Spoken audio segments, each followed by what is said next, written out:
તારું તારું જેટલું બજેટ છે ને એ બજેટમાં આખા સુરતમાં એક જ વ્યક્તિઓ છે જેના પર આપણે વિશ્વાસ કરી શકીએ ને એ જ વ્યક્તિને બેસ્ટ ડીલ અપાવશે.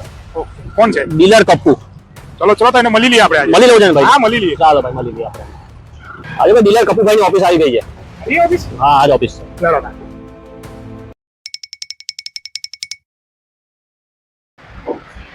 બેસો. ડીલર ભાઈ આપણા ગામના કાળુભાઈ છે. એમને ગામની જમીન વેચીને અહીંયા ગુજરાતમાં સુરતમાં સેટ થવા માટે આવ્યા છે. એમને મસ્ત પ્રોપર્ટી ડીલ બતાવો. હા હા અપાઈ દઈશું અપાઈ દઈશું. પણ બજેટ કેટલું છે? 225. 2,25,00,000 માં તો તમને એકદમ જમીન લઈ આવો, જોરદાર પ્રોપર્ટી. ના ના ડીલર સાહેબ 2,25,000. કોર્નરની હોય તો મજા આવી જશે. શું થયું ડીલર સાહેબ, નહીં મળે કે શું? મળી જશે, લાવો પૈસા લાવો. ચલો પ્રોપર્ટી બતાવો.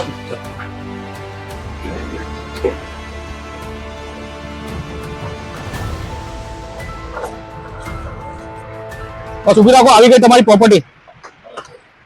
જોયું 2,25,000 માં કોર્નર ની જગ્યા મળી ગઈ. તું કહેતો આ કશે નહીં મળે. આજો કેટલી મોટી જગ્યા મળી ગઈ. ઓ દાદા પ્રોપર્ટી એ નથી, પ્રોપર્ટી આ છે. ભાઈ જે પ્રમાણે તમે બજેટ લઈને આવ્યા છો ને એ પ્રમાણે આટલું જ મળે. અરે ભાઈ તો હું કર્યું? આ પ્રોપર્ટી છે. અરે ભાઈ તું કોની પાસે લગાય? એના કરે મને ગામડે મૂકી જાય.